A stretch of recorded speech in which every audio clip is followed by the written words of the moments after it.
Hello အားလုံးပဲမင်္ဂလာပါရှင်ဒီနေ့ကတော့အိမ်မှာကလေးတွေအတွက်ပေါ့နော်စသားပြရဲ့စသားလုံးရဲ့ကြုတ်ကြောင်လေးရဲ့လူကျွေးမလို့ပေါ့နော်ဒီအစားအစာတွေကကလေးတွေအကြိုက်ဆုံးပဲပေါ့နော်စသားကိုတပိတ်တာ90ဝယ်ထားတယ်ပေါ့နော်တစ်မျိုးကို90သားနှုံးစီနဲ့သုံးမှဖြစ်ပါတယ်အရင်ဆုံးစသား90သားကိုတန်ရှင်းစင်ကြအောင်ဆေးကြောပြီးတော့အတုံးလေးတွေတုံးတာပဲပေါ့နော်ကြိတ်ကတာအဆင်ပြေအောင်ပါကြက်ဥ3လုံးထည့်မယ်ဂျင်းကိုထောင်းထားပြီးတော့အရည်လေးညှစ်ယူထားတာပေါ့နော်ဒါကထမင်းစားစွန်းတစ်စွန်းလောက်အသုံးပြုပါတယ်ပြီးသွားရင်တော့ဂျုံမုတ်ကိုထမင်းစားစွန်း8စွန်းအသုံးပြုပါတယ်ဘဲငပြရဲ့အကြီးကတော့ထမင်းစားစွန်း3စွန်းသုံးပြုပါတယ်ရှင်အယောင်လေးပိုလာစေဖို့အတွက်ဘဲငပြရဲ့အပြစ်ကိုကတော့ထမင်းစားစွန်း1စွန်းပဲအသုံးပြုပါတယ်ခီးဦးစီကိုလည်းထမင်းစားစွန်း3စွန်းထည့်ပါမယ်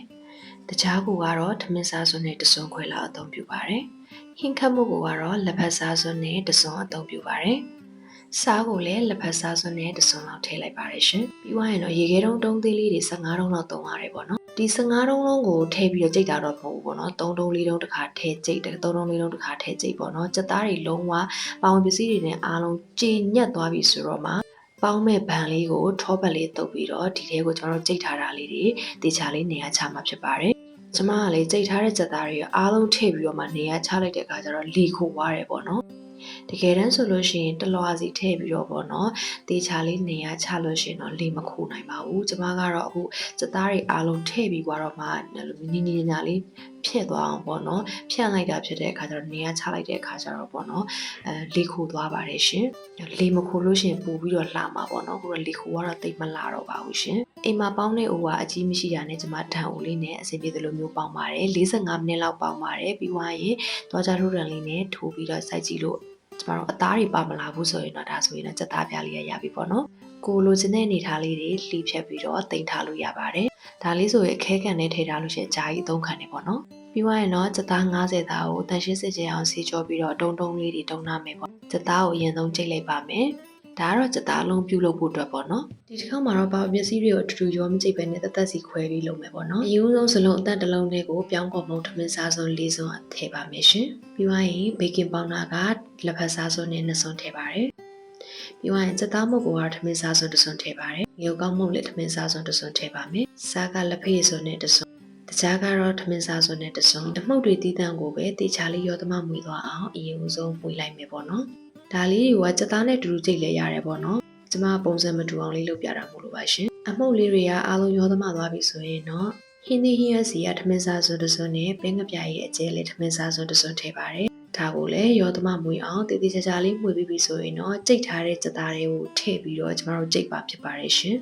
သူ့တွေကိုလည်းရေခဲတုံးလေးတွေထည့်ရတယ်ပေါ့နော်ရေခဲတုံးကတော့14 5တုံးလောက်အသုံးပြုရပါတယ်နည်းနည်းစီထည့်ပြီးတော့ကြိတ်သွားတာဖြစ်ပါတယ်ရှင်အသားတွေလုံးဝ smooth ဖြစ်သွားတဲ့အနေအထားလောက်ဒီကိုရေခဲလေးထည့်ပြီးတော့ကြိတ်သွားရမှာဖြစ်ပါတယ်ပြီးသွားရင်စလုံးတစ်လုံးလေးကိုလှည့်ထည့်ပြီးတော့ရေခဲတက်တာထဲမှာတနားရီလောက်နှက်ထားပါမယ်ပြီးသွားရင် sausage လုပ်ဖို့အတွက်ပြင်ဆင်ပါမယ်။ဒီလည်းပဲစက်သား90သားကိုအရင်ဆုံးကြိတ်ထားလိုက်ပါတယ်။ပြီးသွားရင်စက်သွန်ဖြူလေးအနေငယ်ရဲ့ကြက်ဥ3လုံး၊မြူကောက်မုတ်ကလက်ဖက်စားစွန်း1စွန်း၊ပြောင်းကော်မုတ်ထမင်းစားစွန်း2စွန်းနဲ့ဂျုံမုတ်ထမင်းစားစွန်း2စွန်းထည့်ပါမယ်။ဘေကင်ပေါင်ဒါကိုကတော့ထမင်းစားစွန်း2စွန်းကိုတစ်ဝက်လောက်ထည့်ပါမယ်ရှင်။တခြားကတော့ထမင်းစားစွန်း1စွန်းထည့်ပါတယ်။စက်သားမုတ်ကိုထမင်းစားစွန်း1စွန်းခွဲခန့်ထည့်ပါတယ်ရှင်။ပြီးသွားရင်ရေခဲတုံးလေးတွေထည့်ပြီးတော့လုံးဝ smooth ဖြစ်တဲ့အနေအထားလေးကြိတ်ပြီးသူ့ကိုလည်းရေခဲတက်တာထဲမှာတနားရီလောက်နှက်ထားပါမယ်။စက်သားလုံးပဲစက်သားလေးတွေကတနားရီလောက်ကြာသွားပြီဆိုလို့ရှိရင်တော့စက်သားလုံးဖို့အတွက်ဖြစ်စင်ပါမယ်ရှင်။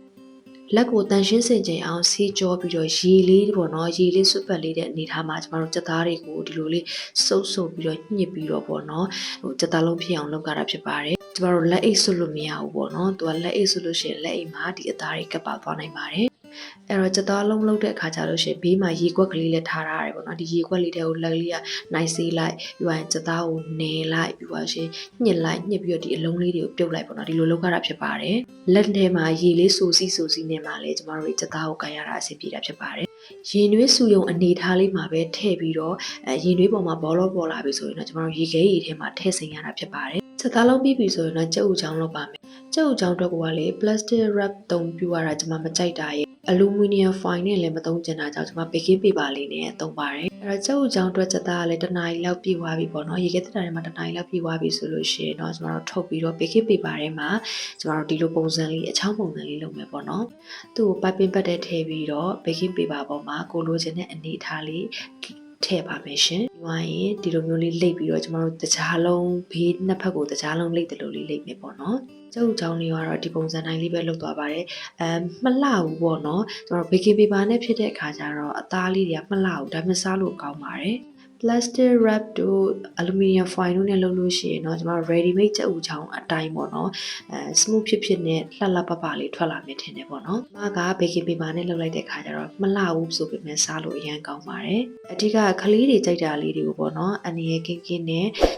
သန့်ရှင်းလက်ဆက်အောင်စားနိုင်ဖို့အတွက်ကိုလုပ်ပေးခြင်းဖြစ်ပါတယ်ရှင်။ကဲနောက်ထပ် vlog တွေမှာပြန်တွေ့ပါမယ်နော်။အားလုံးပဲ bye bye